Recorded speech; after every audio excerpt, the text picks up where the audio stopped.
aquietar o nosso coração para ouvirmos o que Deus tem a nos falar pela sua palavra. Pastor Kleiber vai nos trazer a palavra de Deus nessa noite.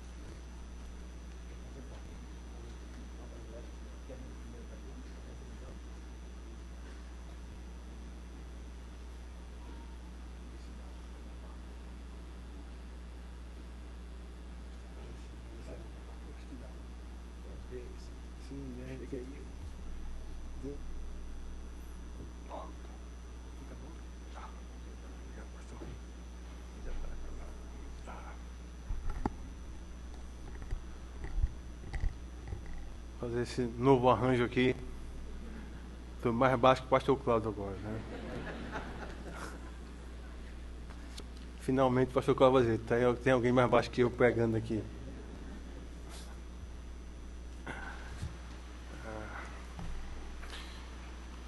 Bem, meus amados, alguns podem já ter pensado, mas por que tá aquela cadeira ali, né?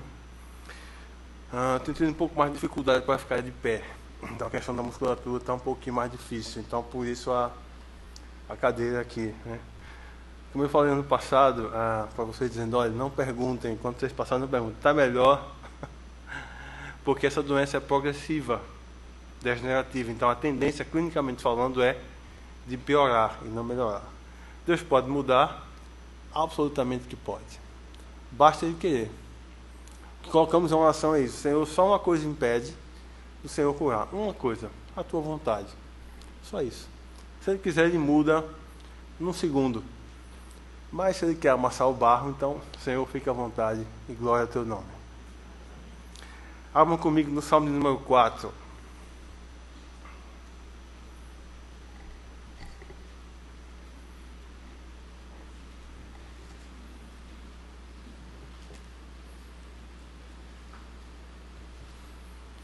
Salmo de número 4.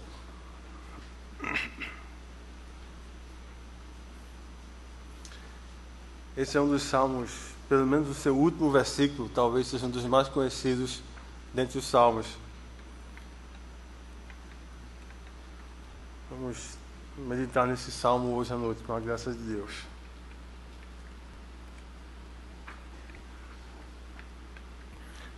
Salmo de Davi ao mestre de canto com instrumentos de cordas. Responde-me quando clamo, ó Deus da minha justiça. Na angústia me tens aliviado. Tem misericórdia de mim e ouve a minha oração.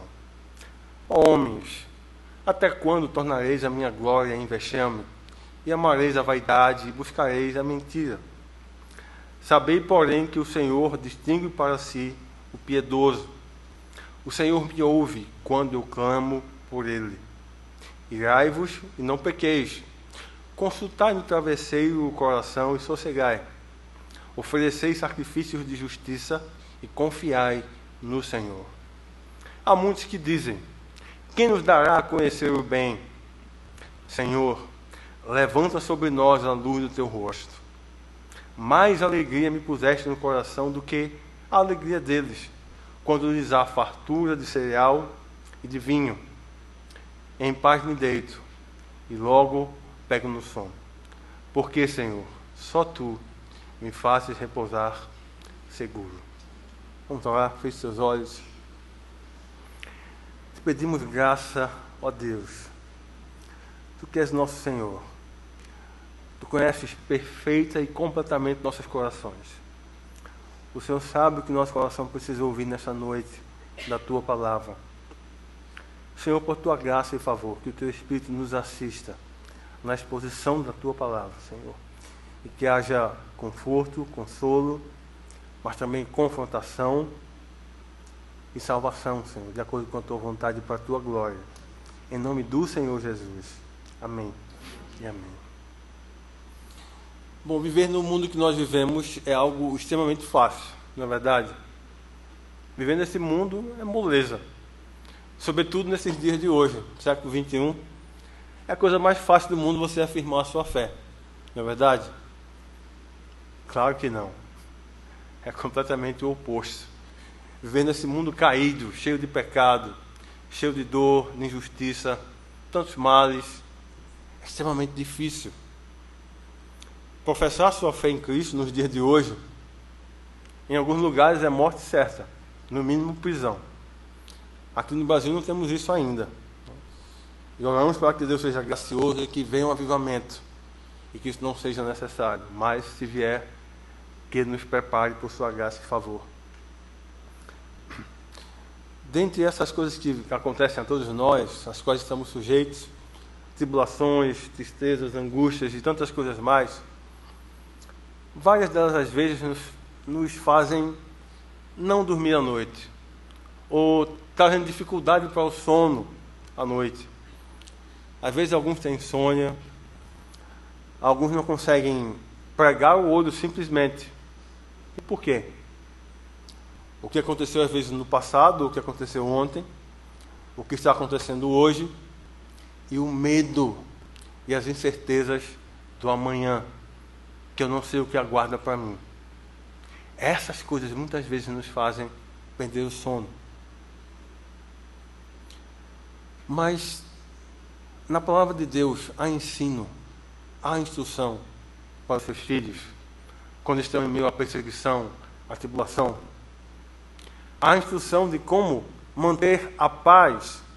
Há instrução para, ainda que haja tudo e todos sejam contra nós, há como dormir em paz e seguro. Esse é um dos salmos que mostra isso muito bem. Esse contexto aqui, como cremos, foi composto esse salmo quando Davi fugiu de seu filho Absalão.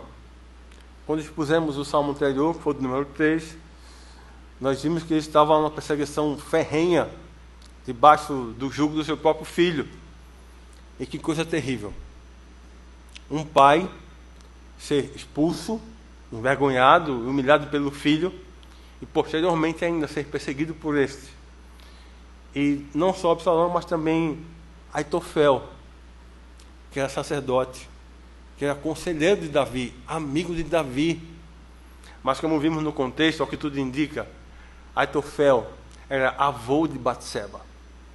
E ele guardava no coração ainda rancor e se inspirava por vingança ainda contra Davi de alguma maneira.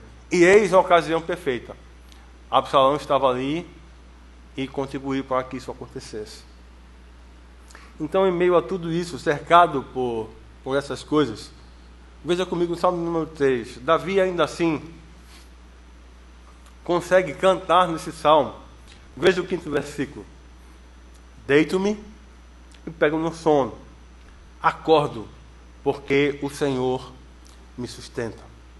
Agora veja o 4º e o 8º versículo, que diz: em paz me deito e logo pego no sono, porque, Senhor, só Tu me fazes repousar seguro.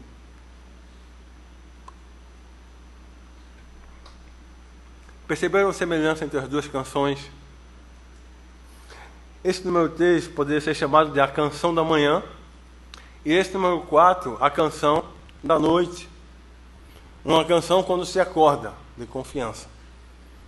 E uma canção de confiança para dormir também. Os judeus expressavam em muitos seus sentimentos, emoções, as suas angústias, frustrações, questionamentos através da música. Eles faziam isso muito bem. Deus usou esse povo para fazer isso. Eles expressavam a sua alma diante de Deus em oração. Uma oração cantada, ou uma oração que vinha primeiro e depois transformava num canto. Era isso, corriqueiro e comum ao povo de Israel. Essa canção aqui, como você pode perceber, ela expressa confiança em Deus.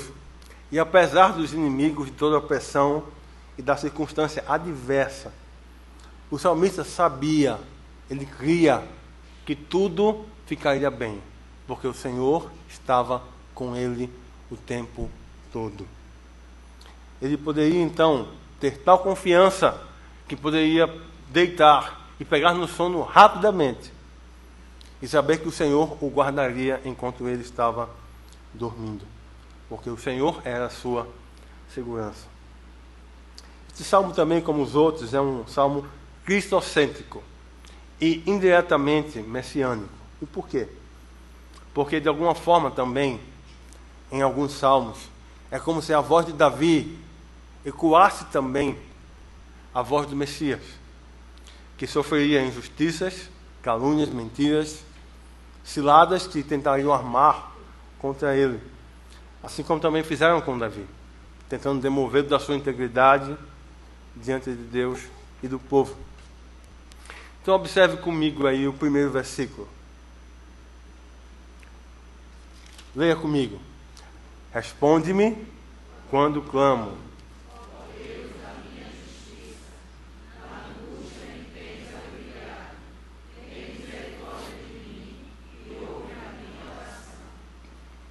Perceba o seguinte, aqui há um clamor, depois há uma lembrança da ação de Deus na vida, preservando, guardando, e depois uma outra petição, outro clamor. Veja, responde-me quando clamo, ó Deus, da minha justiça.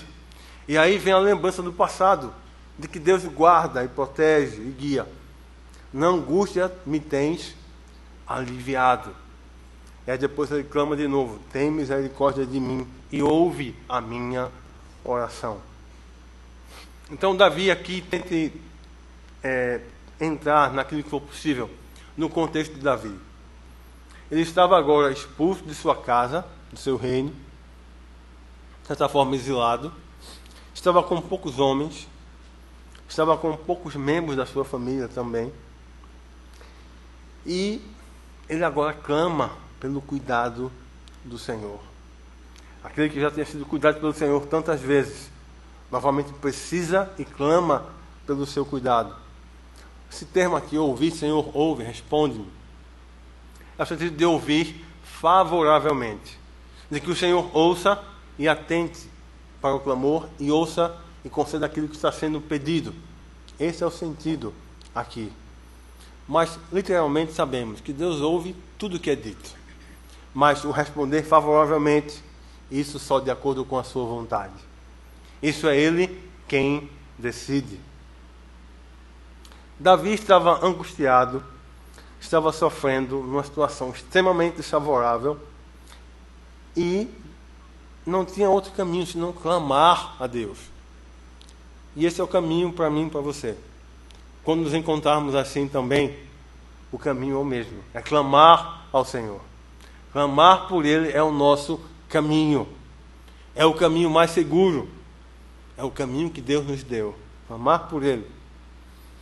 Quando Davi coloca aqui a questão de justiça, ó Deus da minha justiça, temos que lembrar também que o povo de Israel evidenciou muito na sua história a justiça de Deus sobre ele. Davi sabia que Deus faria o que é certo, o que é justo e reto, porque Deus é o reto juiz, Ele é o justo juiz, que retribui a cada um de acordo com as suas obras. Deus não é injusto como o homem. A balança de Deus é perfeita e pesa de maneira justa. Ele mede exatamente, milimetricamente, aquilo que é o peso, ou o que dá o peso correto, de acordo com a balança de Deus. Aqueles que provaram de sua misericórdia e graça, retornam e devem retornar a ela constantemente. E é o que Davi faz aqui. Porque Deus tem prazer na misericórdia. Deus tem prazer em se compadecer, em se envolver no sofrimento, em nossa dor, em nossa angústia, na aflição, tribulação, e usar de sua bondade, do seu amor para conosco. Deus tem prazer em fazer isso, e é isso que Ele faz.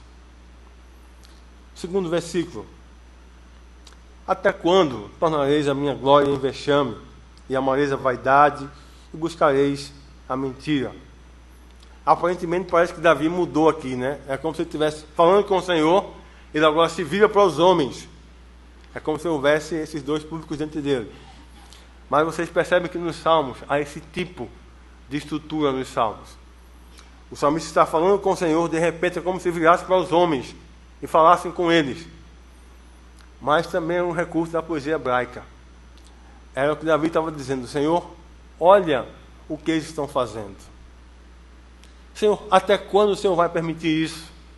Até quando o Senhor vai suportar essa situação? A depravação do espírito humano é demonstrada aqui nesse texto. Charles Spurgeon, nos seus esboços do Salmo, coloca algo interessante, dizendo o seguinte: quanto tempo? Até onde vai o pecado do pecador? E aí ele coloca duas opções. Pode ser limitado por arrependimento ou pela morte. Esses dois caminhos. Primeiro, o homem despreza a Deus, o homem natural. O homem natural despreza a Deus, não quer saber da verdade de Deus, nem da sua justiça. Voltando para o contexto, não percam isso.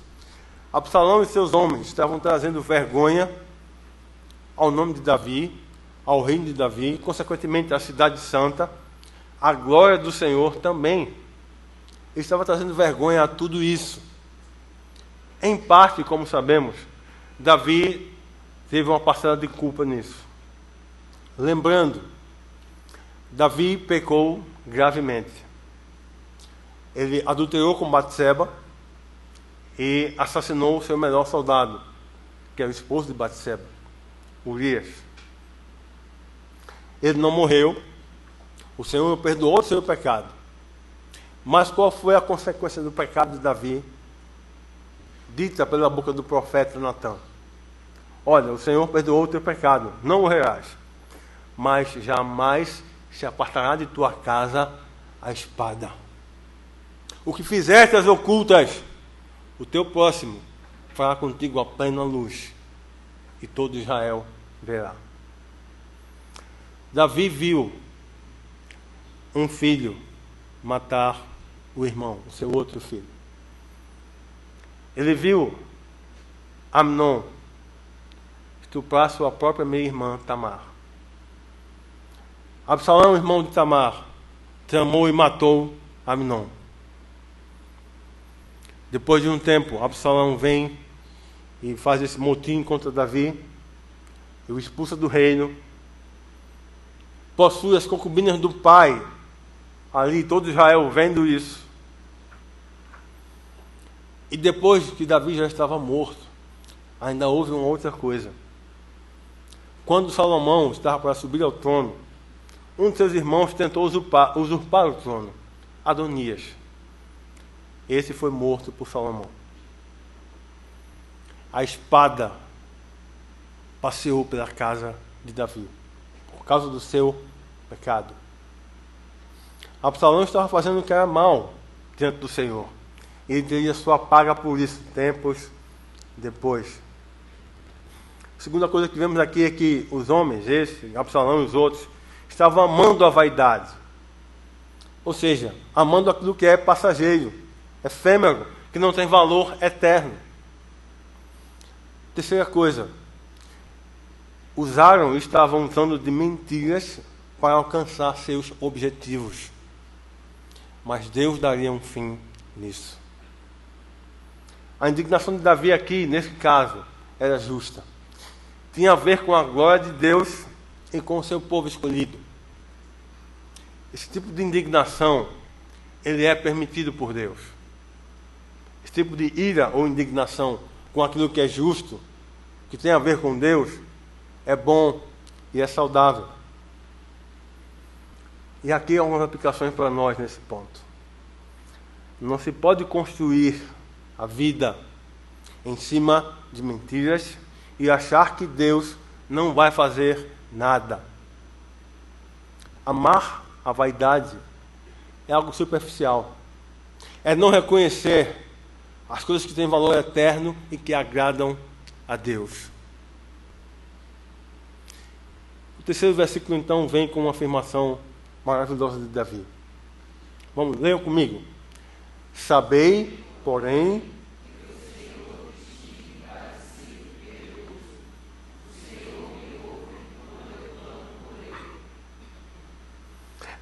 distinguir aqui é eleger, separar, trazer para junto de si. O Senhor é gracioso, Ele é o distinguidor, o separador entre o santo e o ímpio. E por que ele faz isso? Para que esse piedoso e santo viva com ele, desfrutando de sua comunhão e da sua presença e providência em todo o tempo. Se você observar comigo o Salmo número 25, versículos 12 a 14, ele vai fazer afirmações muito importantes também. Ele vai dizer que a intimidade do Senhor é para aqueles que o buscam, aos quais ele dará a conhecer a sua aliança. O Senhor é bom e reto, e ele ensina o caminho aos pecadores. O Senhor instrui aqueles que são seus. E no Salmo 65, inclusive estava hoje pela manhã na liturgia, e o 4º versículo diz: bem-aventurado aquele a quem escolhes e aproximas de ti, para que assista, ou seja, para que sirva nos teus átrios. Nós ficaremos satisfeitos com a bondade da tua casa, o teu santo templo. Pelo proceder justo e louvável diante de Deus e dos homens, é que os piedosos são distinguidos dos outros. Outros 2 salmos ressaltam isso de maneira muito importante, que é o Salmo número 15 e o Salmo número 24, que diz: quem, Senhor, habitará no teu tabernáculo? Quem há de morar no teu santo lugar? E ele responde: aquele que é limpo de mãos e puro de coração. E ele vai respondendo algumas características a mais. Esse piedoso, esse justo, ele é personificado plenamente na pessoa do Senhor Jesus. Por mais que houvesse justos como Josué, Daniel, ainda assim, Cristo é o padrão máximo e é o nosso padrão de cidadão do céu. E tudo isso aqui aponta para Ele. Tudo isso aqui aponta para o servo sofredor, para o servo que faria toda a obra de salvação, que cumpriria toda a lei de Deus, que seria íntegro, que andaria com o Senhor constantemente, e seria separado apenas durante 3 dias por causa de sua morte, mas ao 3º dia ressurgiria, para garantir nossa justificação e nossa comunhão com Deus o Pai. É através dele, de Jesus, que somos trazidos à presença do Pai, para vivermos com Ele em comunhão e adoração. Ele sabe muito bem quem canta, serve e vive de maneira verdadeira para a sua glória. Ele conhece quem são os verdadeiros adoradores e quem são os atores. Deus conhece muito bem. Ele contempla cada coração aqui nesse lugar. Desde aqui do presbítero Rio, do pastor Cláudio, do meu, até os últimos que estão lá, Mateus e Lucas. Ele contempla cada um. Ele sabe quem está adorando e quem está tentando fazer uma cena. Ele sabe muito bem distinguir para si o piedoso de fato e de verdade. E aí na última linha ele diz esse versículo: o Senhor me ouve quando eu clamo por Ele. As respostas às orações são certas para aqueles que conhecem ao Senhor, para aqueles que são piedosos. Elas podem ser favoráveis, ou podem até não ser, pelo menos do nosso ponto de vista. Mas do ponto de vista de Deus, do ponto de vista soberano de tudo, Ele vai nos responder sempre de acordo com a sua vontade. E nós cremos pela sua palavra que a sua vontade é boa, perfeita e agradável. Não há coisa melhor. A nossa vontade não se compara à vontade de Deus. Mais uma vez, nesse aspecto aqui, Ele sempre me ouve. Isto aqui também é apontado, sem dúvida alguma. Se você observar alguns textos do Evangelho de João, por exemplo, o Evangelho de João, capítulo 11, ele estava ali para ressuscitar Lázaro após 4 dias. E ele fala com Marta, fala com Maria, e diz: olha, se creres, verás a glória de Deus. E quando ele estava ali, ele começou a chorar. E aí começou uma oração. E disse: Pai, graças te dou, porque eu sei que tu sempre me ouves. Graças te dou, porque eu sei que tu sempre me ouves. Na carta aos Hebreus, 5º capítulo, versículo 7 ao 9, vai dizer que ele ofereceu a sua alma com clangor e lágrimas àquele que o podia livrar da morte. E ele foi ouvido por causa da sua piedade. E como é que Cristo foi ouvido ali com aquelas lágrimas no Getsemane? Lucas registra isso no seu evangelho. Veio um anjo do céu e consolou o Senhor Jesus. Ele foi ouvido quando dizendo: Pai, se possível, passa de mim este cálice, mas contudo se faça a tua e não a minha vontade. Você pode dizer: em que ele foi ouvido se ele foi para a cruz? Se pudéssemos afirmar, mas são apenas conjecturas, fruto de meditação. O pai pode ter dito: meu filho, você vai ter que ir à cruz. Eu enviei você ao mundo para isso. Eu enviei você para morrer. Mas saiba, e você que você sabe, que eu vou te ressuscitar ao terceiro dia.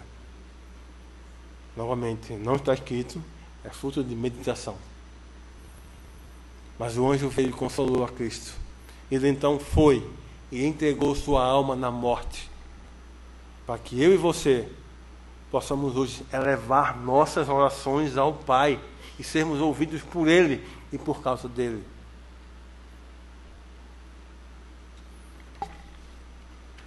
Nós seremos ouvidos por Deus quando orarmos segundo a vontade de Deus. Quando tudo aquilo que pedirmos tiver relação com a sua glória e com o cumprimento dos seus propósitos aqui na terra. E aí sim, vamos ser ouvidos. E isso inclui muita coisa. Passar no vestibular, ter um emprego, talvez abrir uma firma, uma empresa, quantas coisas mais. O Senhor também usa essas coisas para o louvor de sua glória, para cumprir seus propósitos aqui. Mas tudo isso será ouvido, estabelecido de acordo com a vontade dele. Em sua palavra, ele é muito claro nisso. Se você observar também no Evangelho de João, capítulo 14, versículo 13, João 15, 7 e 16, 1 de João 5, 14, 15, basicamente, uma suma. Quando vocês orarem de acordo com as minhas palavras, quando vocês verdadeiramente permanecerem em minhas palavras, vocês vão pedir e vão ser ouvidos naquilo que vocês pedirem. E é essa a confiança que temos, que se pedirmos alguma coisa em seu nome, ele nos ouve. E se é certo que ele nos ouve, então receberemos aquilo pelo que temos pedido. É o que a Bíblia nos mostra em relação a ser ouvidos por Deus. Vem então o 4º versículo. Leiam então comigo. Irai-vos.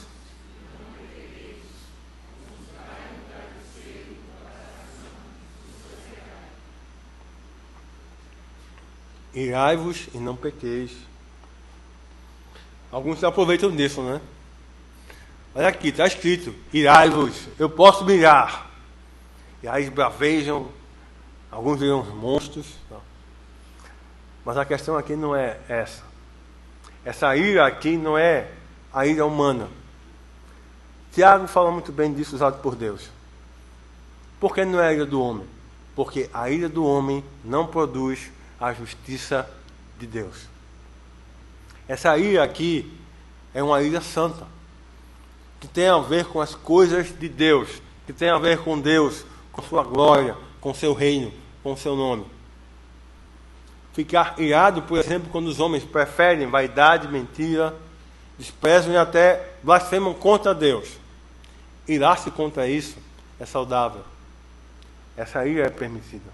Mas o versículo diz: e não pequeis. Se não houvesse essa parte aqui, tudo bem. Mas está escrito: irai-vos e não pequeis. Consultai no travesseiro o coração e sossegai. É uma conversa com a alma aqui. Davi, como se estivesse dizendo para ele mesmo: olha, não faça nenhuma tolice. Calma. Se eu estivesse lá com ele, dizer: refrigera, Davi.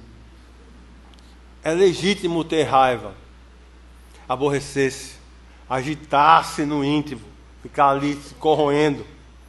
Mas não se pode, nem se deve, na verdade, dar lugar ao pecado.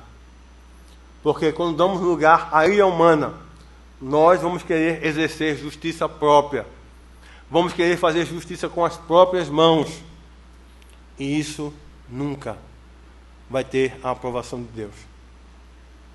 Consultar aqui o coração no travesseiro é ir às fontes da vida. E quais são as fontes da vida? Razão, emoção e volição. Ou seja, o raciocínio, os sentimentos e a vontade. Questão de decisão. Porque é daí que nascem as atitudes. Geralmente, antes de agirmos, nós pensamos, mesmo que rapidamente, mas pensamos, pelo menos por alguns segundos. Ou pelo menos deveríamos pensar. Né?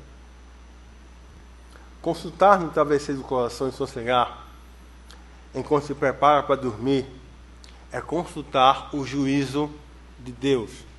É buscar o conselho de Deus. É não se deixar influenciar pelos maus sentimentos, pelas paixões, pelas ciladas do diabo, e não pecar precipitadamente.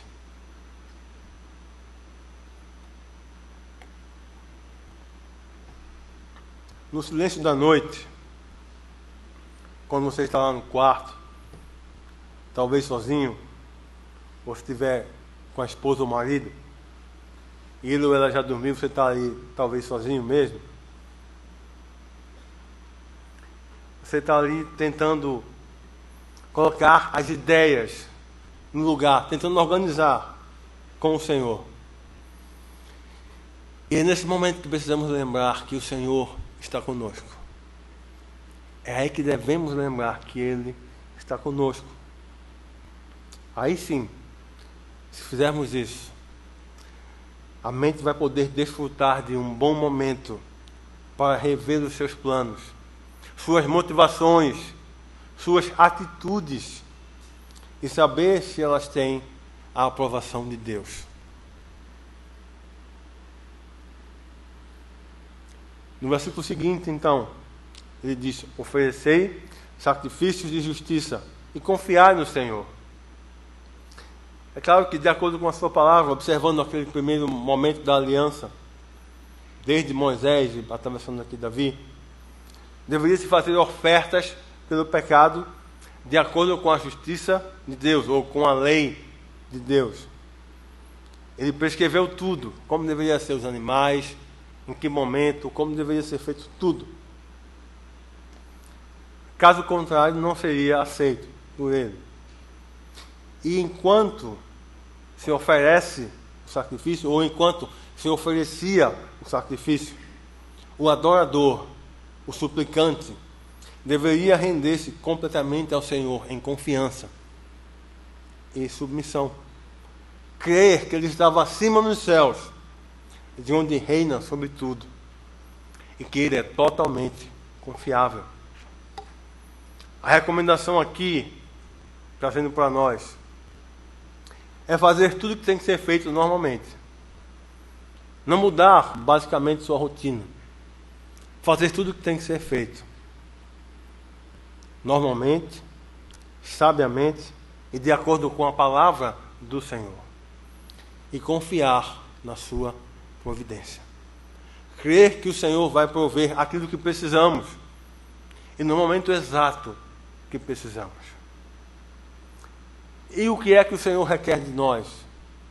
O que é que Ele requer de mim, de você, quando vem a tribulação, quando vem tristeza, angústia e as grandes provas?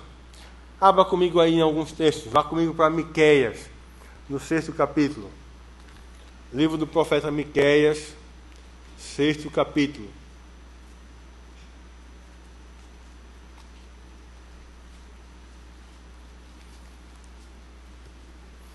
versículo 6 ao 8. Quero que você leia comigo. Miqueias, 6º capítulo, versículo 6 ao 8. E o que diz lá? Com que me apresentarei ao Senhor e me inclinarei ante o Deus dos céus. Virei perante ele com holocaustos, com bezerros de 1 ano. Agradar-se-á o Senhor de milhares de carneiros, de 10.000 ribeiros de azeite.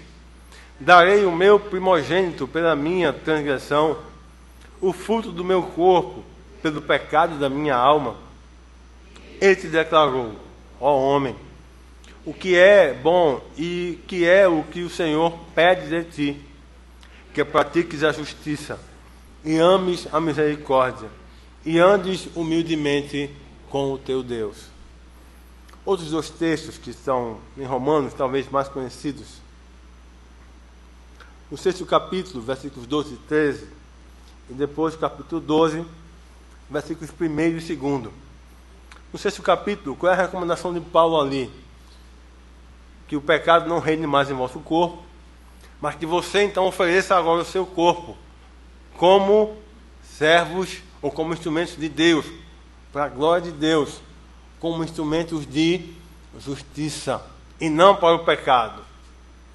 E no capítulo 12, muito conhecido, ele diz: rogo-vos, pois, irmãos, pelas misericórdias de Deus, que apresenteis o vosso corpo por sacrifício vivo, santo e agradável a Deus, que é o vosso culto racional, vosso culto inteligente, sábio.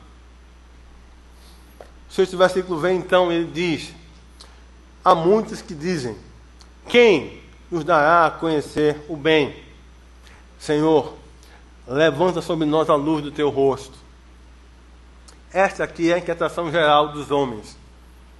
Quem vai nos mostrar o que é bom? Aonde iremos obter, ou onde iremos obter o que pode promover nossa felicidade? Isso aqui, de certa forma, mostra o desespero da humanidade. Os homens estão sempre buscando o que é bom, ou o que eles acham que é bom, o que pode trazer felicidade. Eles estão sempre buscando expressar os seus desejos por lucro, por prazer, por vaidade, riqueza, fama e tantas coisas mais. Mas eles percebem e veem que essas coisas não satisfazem, não preenchem o coração nem a alma, não trazem sentido nem significado para as suas vidas. E Davi não quer ser assim. Davi não quer romper nesse erro, nesse pecado dos homens. Ele pede para o Senhor que lhe resplandeça a luz do rosto. Por quê? Já notou uma coisa? Quando ficamos tensos, chateados ou ansiosos, parece que vem uma nuvenzinha meio cinzenta, né, que vem aqui, parece que nubla o rosto. Já percebeu isso? Alguém já brincou com você falando: ei menino, que nuvem é essa aí? Vai chover da tua cara, né? Vai chover aí, o que é isso? O ser humano fica diferente. Mas também já percebeu que quando há alegria, quando há paz, quando há senso de plenitude em Deus, parece que o rosto brilha? Já percebeu?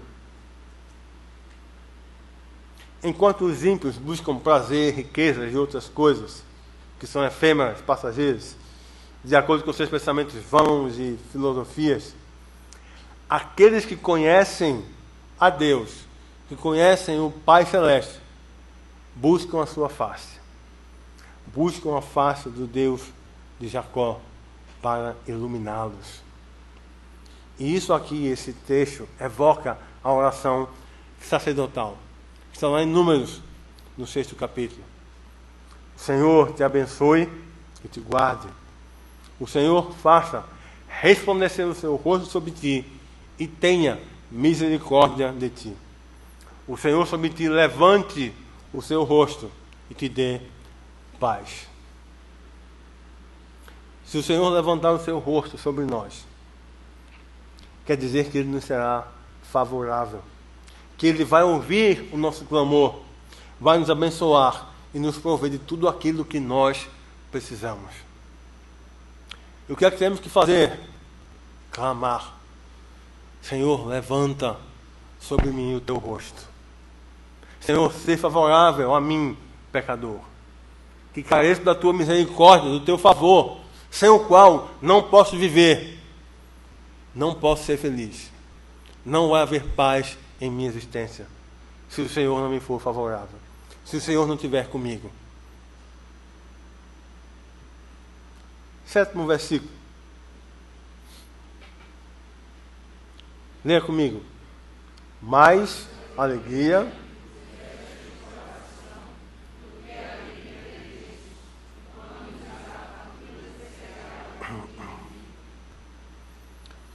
como já vimos, conhecemos por causa de Provérbios, do coração procedem as fontes da vida, lembrando razão, emoção e volição. Nele estão guardados os nossos verdadeiros tesouros. Aquilo que realmente é precioso e caro para nós está no coração. Nas motivações que vêm dele, nós expressamos aquilo que amamos mediante as escolhas que fazemos. Davi aqui afirma que a alegria que Deus lhe pôs no coração supera qualquer tipo de fartura, qualquer tipo de riqueza, ou coisa agradável ou desejável aos olhos. Na época da colheita, a alegria é imensa. Por quê? Porque naquela época era muito difícil. Não tinha geladeira nem freezer. Não tinha como se guardar ou preservar o alimento por muito tempo. Então, se houvesse uma boa colheita, quer dizer que haveria regularmente alimento para cada estação, para cada tempo. Mas Davi diz que a alegria que o Senhor pôs no coração dele supera essas coisas.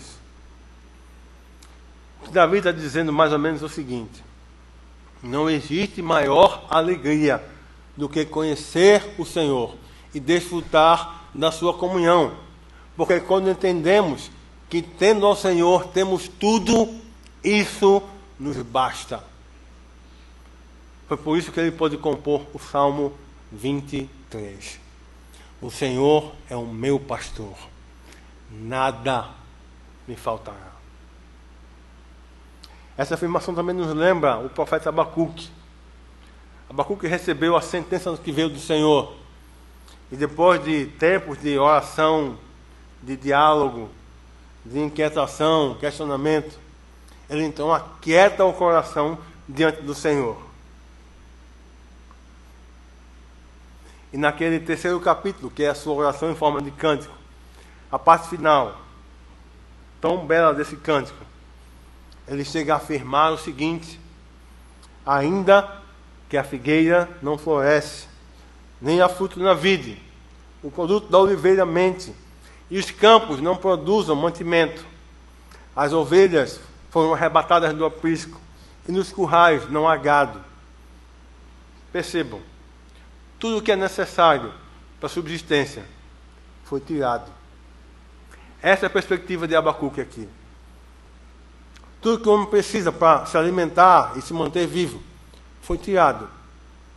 Essa é uma perspectiva que ele coloca. Ainda que, ele continua, tudo isso falta. Todavia, eu me alegro no Senhor.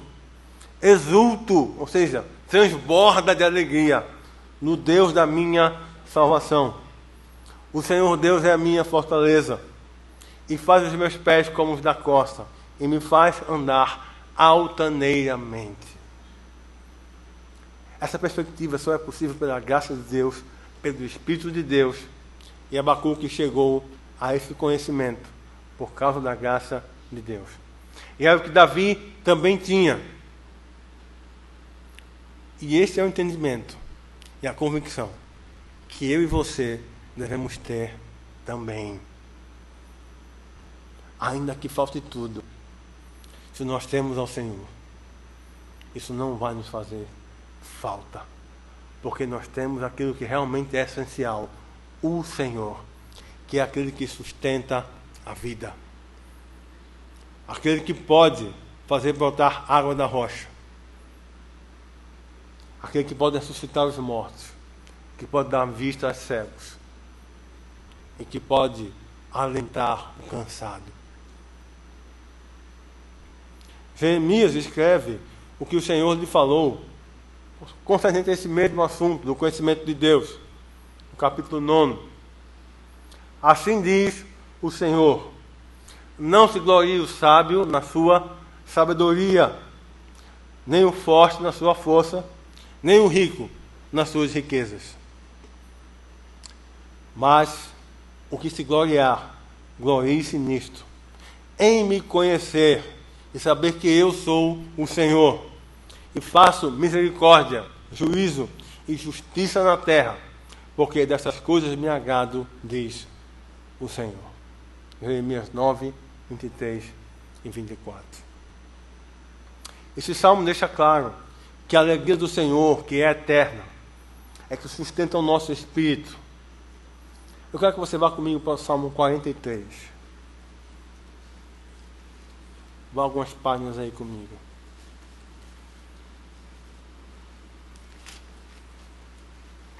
Ao que tudo indica,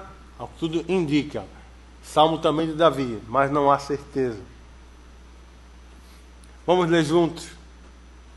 Faze-me justiça, ó Deus.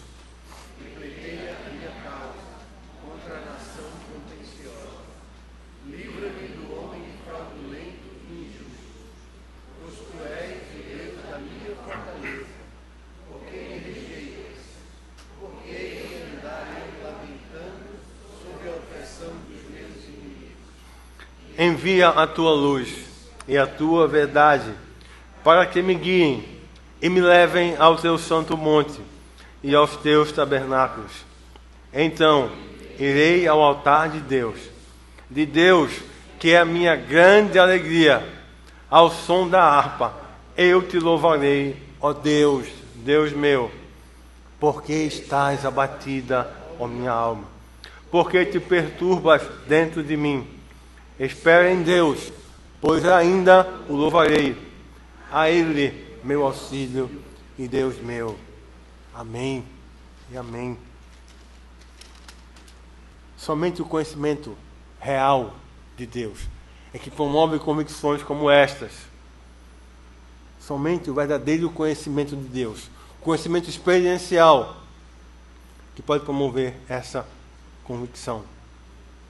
A alegria terrena é passageira, é efêmera.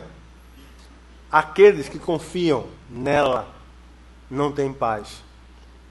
Caem em desespero e não conseguem dormir bem à noite. Porque confiam em coisas que oscilam, que hoje pode ter e amanhã não. Mas o Senhor é eterno. Ele é desde sempre e será para sempre. É por isso que o Salmo termina com o versículo seguinte. Vamos ler juntos? Em paz me deito.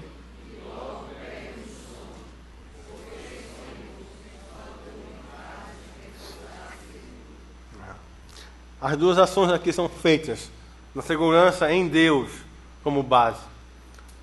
Deitar e dormir.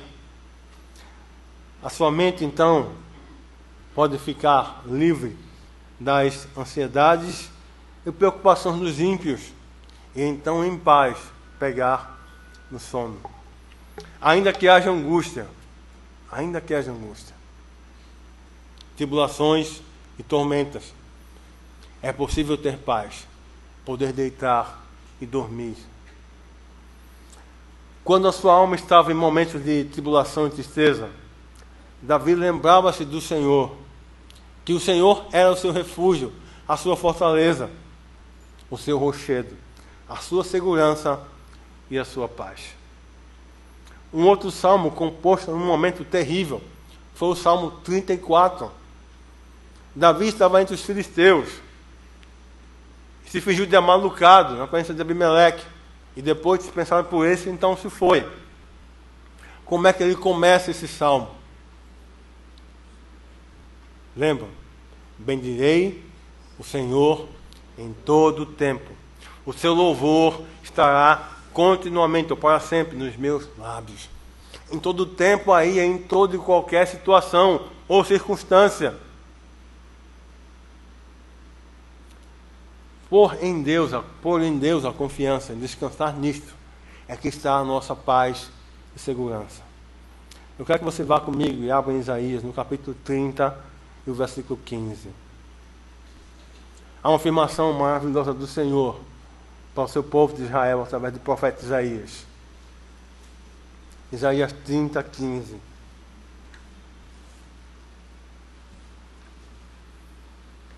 Vamos ler juntos. Porque assim diz o Senhor Deus, o Santo de Israel: em vos converterdes e em sossegardes está a vossa salvação, na tranquilidade e na confiança a vossa força, mas não o quisestes.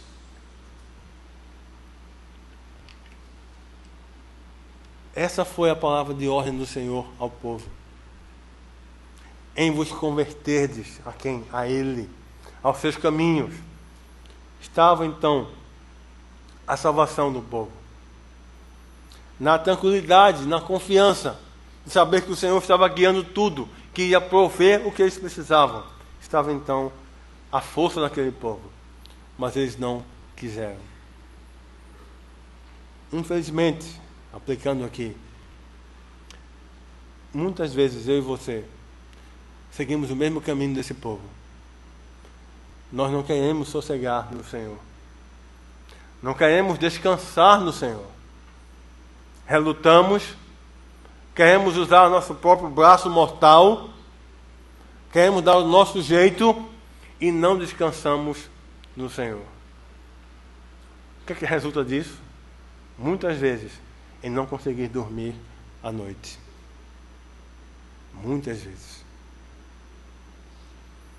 Alguns passam a noite orando forçados. Não conseguem dormir e aí vai ter que orar. Às vezes é o Senhor levando você para a oração mesmo. Pode acontecer. Mas às vezes você está ali sem pegar o olho. E preocupado com o amanhã. Preocupado com a solução do problema. Será que Deus vai resolver? Será que vai ser melhor amanhã? Será que isso ou aquilo? E agora? Ai meu Deus! Se remete para lá e para cá, mas não ora, não fala com o Senhor. Agindo com incredulidade, deixando a ansiedade tomar conta. Infelizmente, há alguns que dizem: mas é porque eu sou ansioso, eu sou assim mesmo. Você pode até ser, mas saiba que pela sua palavra, o Senhor quer transformar você, para que você não seja mais ansioso nem ansiosa. Porque Ele, o Senhor Jesus, em sua palavra, afirmou dizendo: não andeis ansiosos de coisa alguma. Não andeis ansiosos de coisa alguma. Confiem em mim. Olhem para mim. Parem de olhar para o umbigo de vocês. Vocês não se deram a vida. Eu dei a vida a vocês. Eu dou o ar para vocês respirarem. Eu dou a vocês o estudo. Eu dou o trabalho. Eu dou tudo a vocês. Olhem para mim. Não andem ansiosos. Não sejam incrédulos. Vocês são meus filhos. E dos meus filhos eu cuido. O Senhor afirma isso do Antigo Testamento ao Novo Testamento em sua palavra. Mas muitas vezes eu e você não queremos sossegar nisso. Queremos dar o nosso jeito. E isso não vai ter a bênção de Deus. Até que eu e você nos curvemos, nos humilhemos e clamemos: Senhor, tem misericórdia.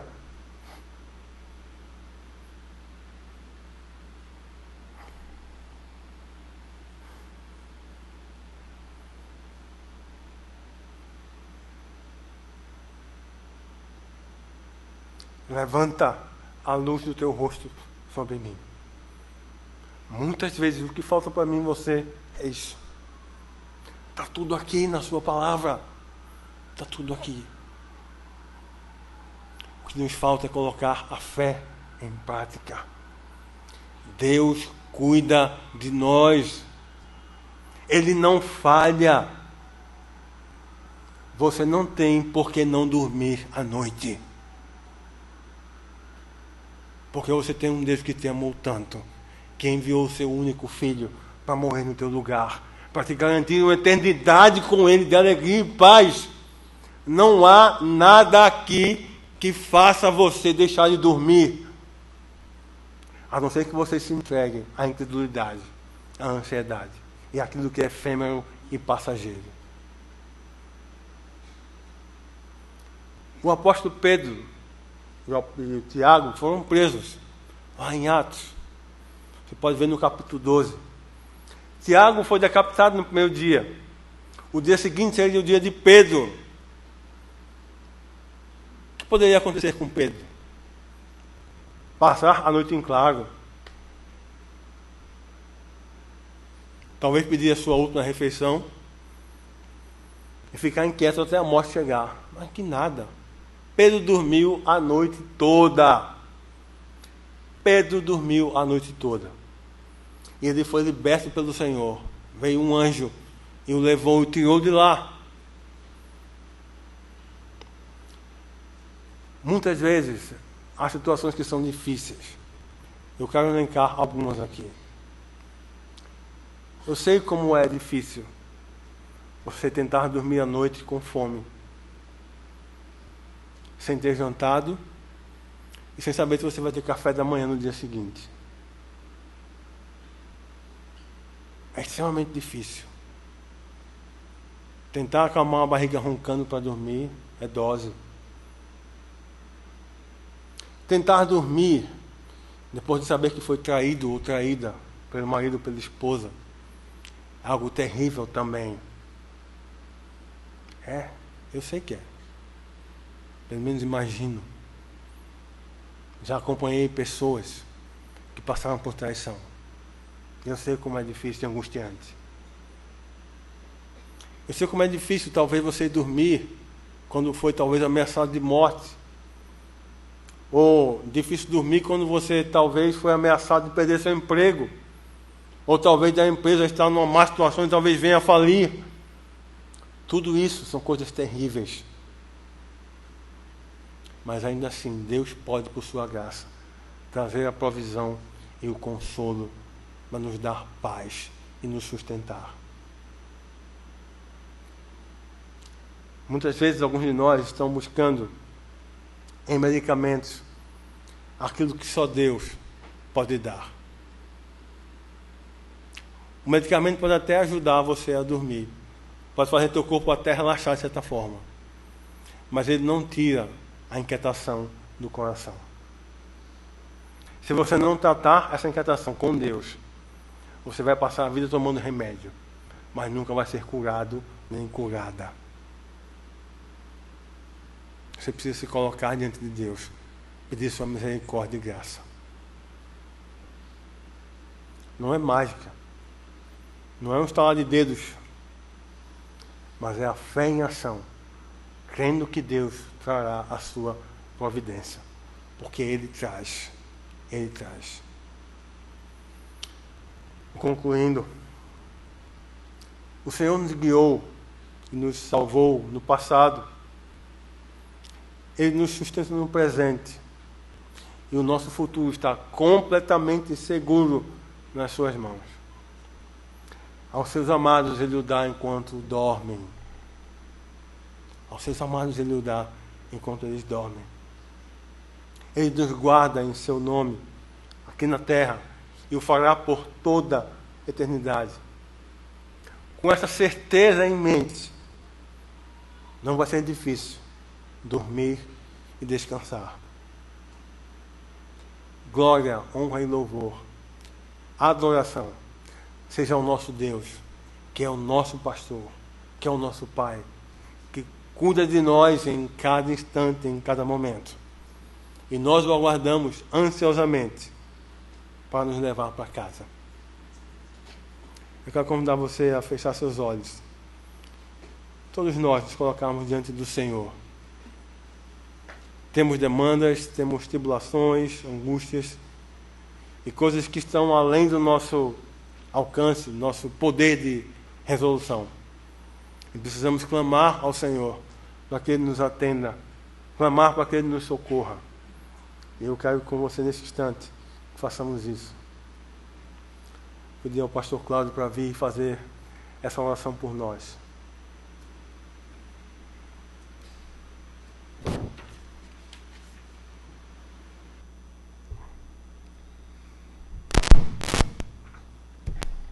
Pai querido e Deus amado, nós agradecemos ao Senhor pela Tua palavra que nos traz alento e nos conclama e convida a confiar e a descansar no Senhor. Amém. Em toda a nossa vida. Amém. Nós te agradecemos, Senhor Deus, por isso e pedimos ao Senhor que nos perdoe as vezes que a nossa incredulidade, às vezes que nós confiamos em nós mesmos e na nossa força e nos frustramos certamente porque muitas coisas fogem ao nosso controle e por mais que andemos ansiosos pelas coisas desta vida, não temos a capacidade de consertá-las ou aliviá-las. Mas o Senhor é nosso Deus. Tu és o nosso Pai amoroso. Tu demonstra na Tua palavra o quanto nos ama. Tu já provaste o Teu amor para conosco, Senhor, quando entregaste naquela cruz a vida do Teu Filho por nós. E como o Senhor não nos dará graciosamente com Jesus todas as coisas? Ajuda-nos, ó Senhor Deus, a descansar em Cristo. Ajuda-nos, ó Senhor Deus, que o nosso coração possa confiar no Senhor, que nós possamos deitar e dormir tranquilo, sabendo que o Deus da nossa salvação cuida da nossa vida antes mesmo que a gente coloque qualquer coisa diante dele. Verdade. Louvado seja o Teu nome. Seca o coração do Teu povo aqui nesta noite. Traga paz, esperança, consolo, acalanto, descanso, Senhor Deus. Confiança no Senhor e no Teu amor. Abençoa o Teu povo assim. Nós te oramos ao Senhor e confiamos no Senhor. Em nome de Jesus, Pai. Amém, Senhor Deus. Amém, Pai amado.